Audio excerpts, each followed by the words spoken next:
As I have said before, the world of Gnostics is something beautiful to understand, especially my form of Gnosticism, for that is the greatest form in the universe. There is no better form. Perhaps it will be easy for you to understand the genius of Gnosticism and of my own cerebral power if you learn of my history and learn of my life. How is that? Is that beneficial to you? To begin our lecture, I must share of my childhood. I was born in a bottle-making city in ancient Rome. Outside of the city, we built bottles of glass. We had so much glass that, in fact, I lived inside of a glass bottle. My father was a Catholic. The year is not important. As you can see, I am timeless in my energy. As I was saying, we were living inside a great glass bottle. My father, a Catholic, saw that I was thinking about becoming a Gnostic, and he took off my fingers.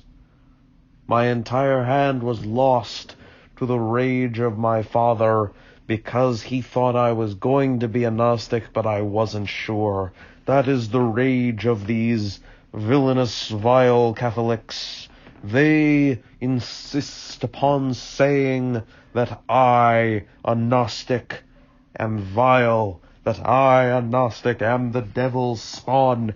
They are so prejudiced against Gnostics that they will convict them, they will hurt them, they will damage them for even thinking about being Gnostics. They are prejudiced for what will be. It is violent and it is mad. This is not what we want. We want a better world. We want a world of freedom, a world of understanding, a world where all can hear my teachings and fully understand. When I first decided I was to become a Gnostic, I looked in the giant great glass bottle that was in my great home, and I looked upon the light of the gods, and I saw the light shine down through the wondrous glass, and it bounced everywhere. It was beautiful. All was existence. I saw the three faces of God, the great invisible Spirit, the Father, the Son, the Autogenes, and the Mother, the Barbello. I saw in myself, I saw the wonders of my own existence, of my genius, of my power. I saw time as an illusion. I saw my life as existence itself. I was all. I was everything.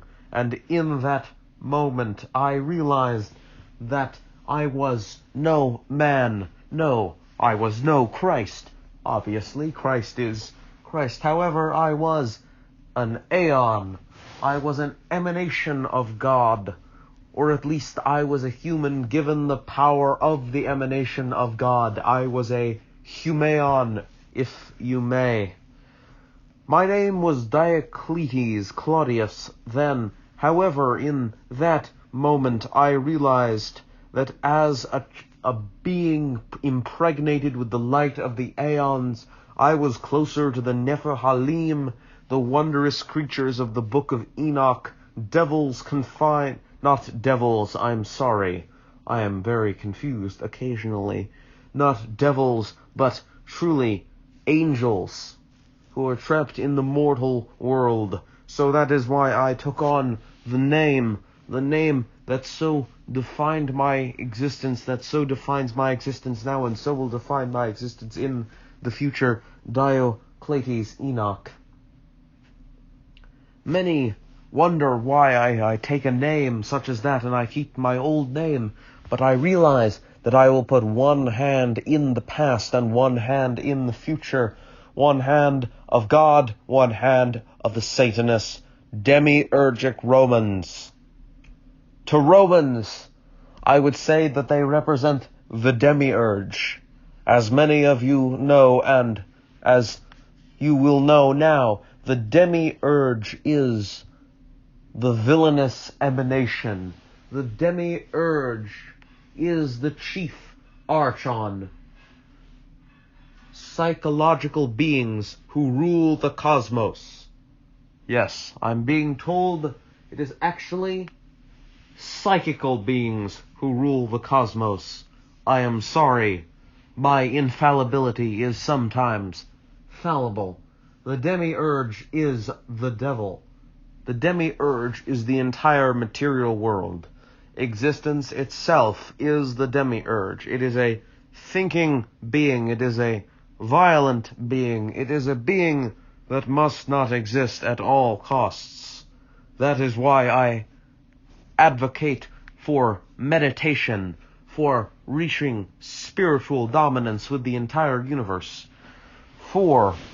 And know this now, that this is my personal philosophy, the philosophy of right, the philosophy of Diocletis, Enoch. I believe that the entire universe is one giant superorganism who is God. God is all of us. We are all pieces of God. Like cells, single cells in an organism, we exist to be free. We exist as a part of God. We each make up God. Every piece of the universe, every atom in the universe makes up a piece of God. But only our spirits, the spirits of every atom, is a piece of God. The thoughts, the minds, not the bodies. The bodies are the demiurge. You see, for we are in a constant balance between the forces of the cosmos and the forces of the demiurge. The demiurge is our bodies. The demiurge is our feelings. The demiurge is our wild desires. That is not what is good. We believe that the demiurge is vile, the demiurge is villainous. This mortal world that tries to keep you is villainous. The true superorganism is our spirits. And once we let go of this mortal coil, we will be free of its existence. And it will cease to exist for the rest of time. It is an amazing thing to exist. We exist as a battlefield for the demiurge and the emanations of God to fight. We may be players, but we can win. That did not make sense, but if you analyze it deeper, it will make a lot more sense. Now, think of this. We are gods because we exist. We can be gods because we can choose to not exist. We are both the God and the devil. We are man. We are the perfect creation. Not in the perfect sense of the word perfect. No, a different type of perfect. A perfect where we are exactly as we are designed. Shall we say that is not actually the best course of action? That's not who we should be. We should not be this perfect creation. We should be on the side of the light, not of the material darkness. So, as my people often say, Kawa lakanama'a. This is my own specific language that I have created for the use of this wondrous creation.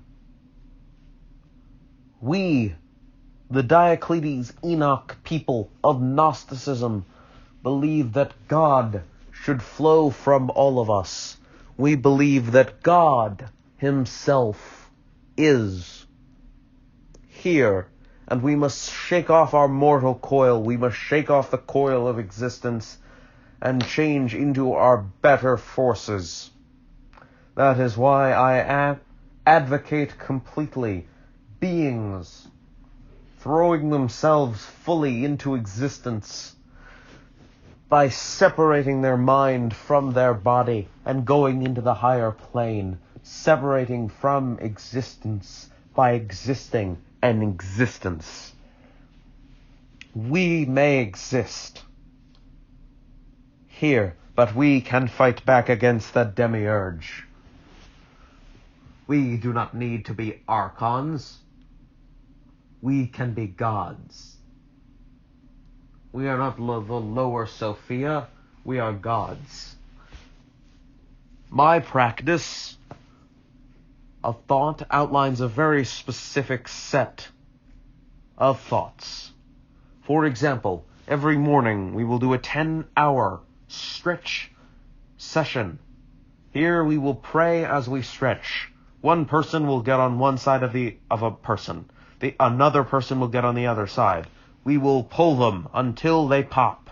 And when they pop, we will take them down from their perch, and they will be stretched and they will be ready. And we shall proceed until all are stretched each day. My people have become much taller. These stretches have given them freedom. These stretches have allowed them to stretch out of their comfort zone and be better humans, be better people, understand the world in a better way. Next, for 5 hours, we will study Gnostic practices while writing them into dollhouses. We will construct dollhouses, unique, beautiful dollhouses to be sold with Gnostic verses inside of them, so that the people will be free who buy these dollhouses for a pretty penny. Of course, all of the proceeds of this wondrous dollhouse creation will go to the Diocletis Enoch Fund for the advancement of Gnosticism and all such like activities. For example, the Diocletis Enoch Personal Enrichment Fund. Do not be concerned over what that means, for that is not what I think that means. Personal enrichment, to me, is to create a better world, a more thinking world, a more understanding world. That is my personal enrichment and has nothing to do with money at all. We are like Seth in our existence. We are both good and evil. And so to be like Seth, we proceed to hit each other with flour after we have been done creating the dollhouses. Yes, you have heard, we hit each other with flour for hours on end, so that we may bloom like the flower. Now, as many have pointed out, flower and flowers are two very different things, but I do not agree. The spirit of flower and flower are the same things, because they have the same words. They may not mean the same thing, but meaning is the sign of the demiurge. Existence and the words being similar, the existence being similar, is the sign of God. So in order to be like the demiurge, to be against the demiurge, we fight against them, and we stand up to them by throwing their meaning in their face, and we hit them with flour. We hit each other with flour. All of this flour is collected, put back into bags, and then sent home to the world where they need flour. As we are the only people in the area who own the fields of wheat around Rome, we have monopolized the flour market in order to spread our wondrous gospel to all of the good people of this world.